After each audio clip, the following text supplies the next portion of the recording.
Kuo toliau, vis daugiau namų savininkų, sodybų savininkų vejos pjovimo patiki vejos robotams. Ir dažniausias klausimas, koksgi robotas jiems tinkamiausias, kokį robotą pasirinkti.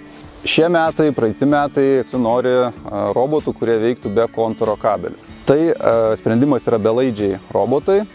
Vieni robotai dirba su palidovinė sistema, tai yra su RTK, bet ne visiems tinkamas sprendimas, kadangi jeigu sklype yra labai daug medžių brandžių, didelių aukštų pastatų, siaurų vietų tarp aukštų objektų, kartais palidoviniai robotai susiduria su problemom, pamesdami palidovų signalus. Turime sprendimą, tai yra švediško prekės ženklo Sveverken robotai, tai yra būtent Blix modelis, kuris būtent dirba su lidaru.